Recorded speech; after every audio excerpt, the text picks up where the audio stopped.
오늘 우리에게 주신 하나님의 말씀은 마태복음 12장 1절로부터 8절입니다. 함께 보도록 하겠습니다.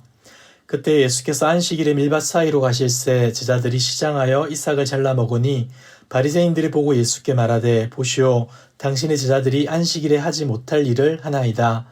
예수께서 이르시되 다윗이 자기와 그 함께한 자들이 시장할 때에 한 일을 읽지 못하였느냐. 그가 하나님의 전에 들어가서 제사장 외에는 자기나 그 함께한 자들이 먹어서는 안 되는 진설병을 먹지 아니하였느냐. 또 안식일에 제사장들이 성전 안에서 안식일을 범하여도 죄가 없음을 너희가 율법에서 읽지 못하였느냐. 내가 너희에게 이르노니 성전보다 더 큰 이가 여기 있느니라. 나는 자비를 원하고 제사를 원하지 아니하노라 하신 뜻을 너희가 알았더라면 무죄한 자를 정죄하지 아니하였으리라. 인자는 안식일의 주인이니라 하시니라. 아멘. 사람들이 온전한 쉼을 누리지 못하는 대부분의 이유는 밖에 있는 것이 아니라 자기 안에 있곤 합니다. 이기적인 탐심과 교만으로 말미암아 스스로의 짐을 만들고 그 짐에 짓눌려 쉬지 못하고 허덕이는 것이 죄된 인생의 모습이기 때문이죠. 그래서 예수님께서는 이러한 자들에게 말씀해 주셨습니다. 수고하고 무거운 짐진 자들아 다 내게로 오라. 내가 너희를 쉬게 하리라. 오늘 함께 살펴볼 본문 말씀은 하나님께서 우리들에게 쉼과 안식을 주셨음에도 불구하고 그것을 누리지 못하는 인생의 무지함을 지적합니다. 1절과 2절을 보시기 바랍니다. 그때 예수께서 안식일에 밀밭 사이로 가실새 제자들이 시장하여 이삭을 잘라 먹으니 바리새인들이 보고 예수께 말하되 보시오 당신의 제자들이 안식일에 하지 못할 일을 하나이다. 어느 날 안식일에 예수님의 제자들이 밀밭 사이로 걸어가다가 이삭을 잘라 먹게 됩니다. 그런데 이것을 지켜보던 바리새인들은 안식일에 하지 못할 일을 했다 하면서 시비를 걸어왔던 것이죠. 그런데 여기서 시비를 건 부분은 남의 밀밭에 들어가서 곡식을 훔쳐 먹었다는 게 아닙니다. 율법에선 허기를 채우기 위해 손으로 약간의 곡식을 따먹는 것은 도둑질로 간주하지 않았기 때문이죠. 그렇다면 이들이 고발하는 내용은 무엇입니까? 바로 안식일에 제자들이 일을 했다는 겁니다. 이삭을 잘라 먹는 것이 식사가 아니라 타작이라는 노동으로 보고 제자들을 몰아붙였던 것이죠. 더욱이 이들의 잘못을 방관하고 있는 예수님에게도 책임을 물으려고 이 문제에 대한 해명을 요구하고 나섰습니다. 근데 여러분 조금 이상하지 않습니까? 안식일이라면 바리새인들이 제일 바쁘고 분주해야 할 텐데 그들은 지금 제자들이 이삭을 잘라 먹는 현장을 지켜보고 있었고 이삭을 잘라 먹고 난 후 기다렸다는 듯이 그들을 고발합니다. 합리적으로 볼 때 어떤 생각이 드십니까? 그들은 지금 안식일에 안식할 생각은 하지 않고 예수님과 제자들의 뒤를 쫓아다니며 그들에게 고발할 거리가 없나 하고는 눈에 불을 켜고 있었던 것이죠.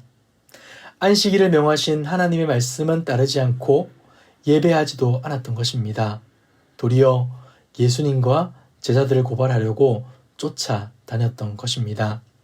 사랑하는 성도 여러분, 안식일은 하나님이 우리들에게 안식하게끔 하시는 날입니다. 하나님은 이 날을 기억하며 우리가 온전히 쉬고 안식하며 기뻐하고 즐거워하기를 바라십니다.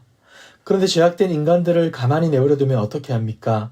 더 많이 벌려고, 더 높아지려고, 더 알려주고 싶어서 안식을 포기합니다. 쉬지도 않고 하나님을 예배하지도 않는 것이죠. 이에 하나님께서는 안식일에는 아무 일도 하지 말라라는 최소한의 한계를 그어서 우리가 하나님이 주신 안식을 누리도록 조치를 취하여 주신 것입니다. 다시 말해서 안식일의 모든 규범이란 참된 안식을 누리도록 하기 위한 보조장치라 할 수 있는 것이죠. 때문에 안식일 규범이 안식을 망가뜨려서는 안 되는 겁니다. 그런데 지금 종교 지도자들은 어떻게 하고 있습니까? 쉬지 않으면 죽여버릴 거야 하면서 협박문으로 안식일의 규범을 사용하고 있는 것이죠. 이에 예수님께서는 그들이 안식일에 대해 얼마나 잘못 알고 있는지를 그들이 그토록 귀하게 생각하는 율법의 말씀을 예로 들어가면서 논박하기 시작합니다.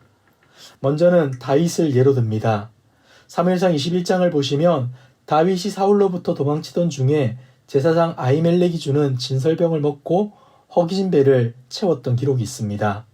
예수님은 이 사건을 예로 들면서 이렇게 반문하는 것이죠. 너희가 성경을 읽어서 다 알겠지만 다윗은 제사장 외에는 아무도 먹을 수 없는 진설병을 먹었는데 하나님은 그런 다윗과 다윗의 일행들을 정죄하거나 비난하지 않으셨다. 너희들은 이 사건을 어떻게 생각하느냐?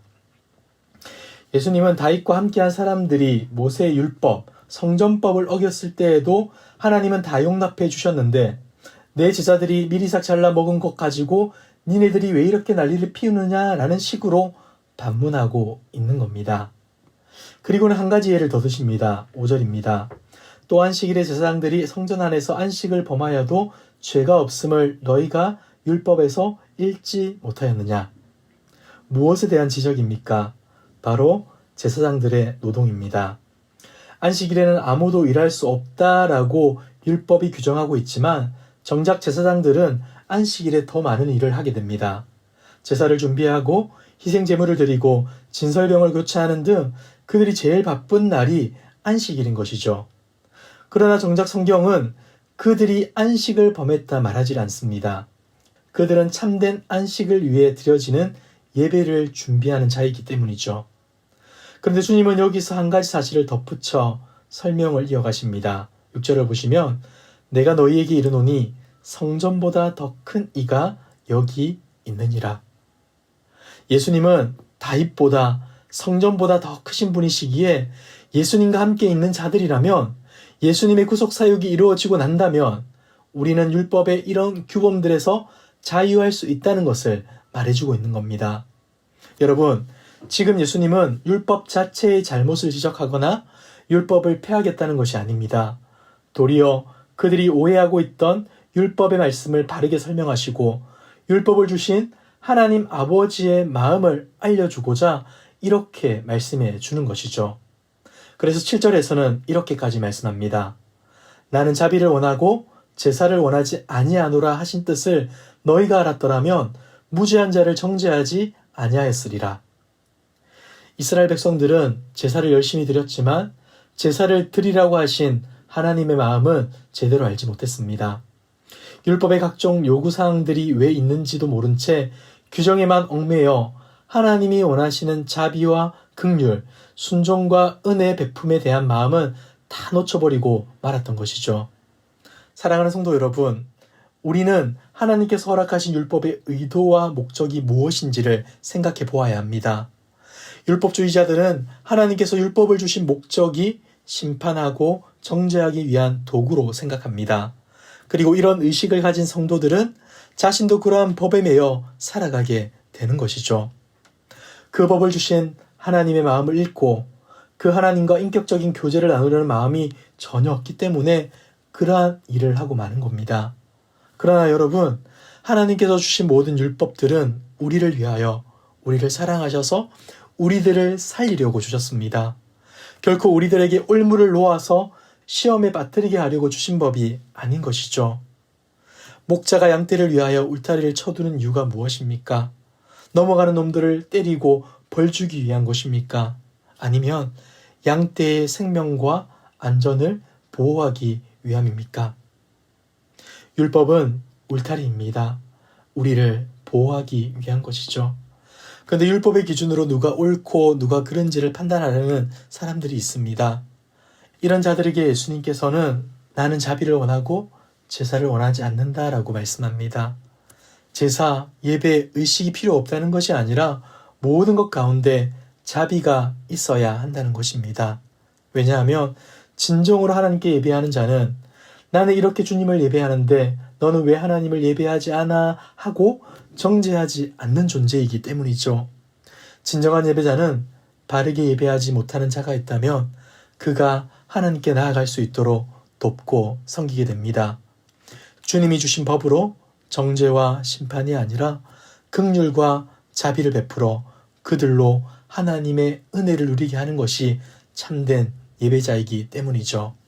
사랑하는 성도 여러분, 혹 우리는 안식법 운운하면서 남들을 쉬지 못하게 하고 있지는 않습니까? 나는 옳다고 하면서 남들을 죄인 취급하거나 나는 경건하나 자랑하며 그러지 못한 사람들을 무시하고 있지는 않습니까? 사랑의 법을 정죄의 도구로 사용하는 분이 아무도 없길 바랍니다. 구원받을 아무런 조건이 없는 우리임을 기억하며 주님이 주신 사랑의 방식으로 다른 이들을 넉넉히 섬기고 사랑하는, 그리하여 주님이 주시는 참된 안식과 쉼을 누리는 저와 여러분들 되길 주님의 이름으로 축복합니다. 기도하겠습니다. 사랑과 은혜가 풍성하신 하나님 아버지, 오늘도 우리에게 귀한 날 주시고 말씀과 기도로 주님 앞에 나아가게 하심에 감사드립니다. 그러나 여전히 부족하고 연약한 저희들은 하나님이 주신 참된 안식과 쉼을 누리기보다 이기적인 탐심과 교만으로 스스로의 짐을 만들어가고 있음을 고백합니다. 이 시간 주님께 우리의 모든 짐을 맡기게 하시고 주님의 멍에를 메고 주님께 배움으로 참된 안식을 누리게 하옵소서. 주님이 주신 사랑의 말씀이 남을 정죄하고 비난하는 도구가 되지 않게 하시고 주님께 받은 사랑의 방식으로 누구라도 기쁨으로 사랑할 수 있게 하옵소서. 그리하여 주님이 기뻐하시는 온전한 예배자로 세워지게 하옵소서. 이 모든 말씀 예수 그리스도의 이름으로 기도드리옵나이다. 아멘. 이 시간 주신 말씀을 기억하며 기도하시고 주간 기도 제목을 따라서 부상과 민족과 한 주간의 승리를 위하여서 기도하겠습니다. 나라와 민족을 위하여, 부상과 한국교회의 영적 부흥을 위하여 우리 모두가 말씀과 기도로 승리하는 삶을 살아갈 수 있도록, 특별히 우크라이나의 전쟁이 멈추고 회복될 수 있도록 그곳에 사역하시는 선교사님들을 위하여서 기억하고 기도해 주시기 바랍니다. 합심 기도 제목과 각자 가지고 오신 기도의 제목으로 기도하시다가 자유롭게 처소로 돌아가겠습니다. 기도하겠습니다.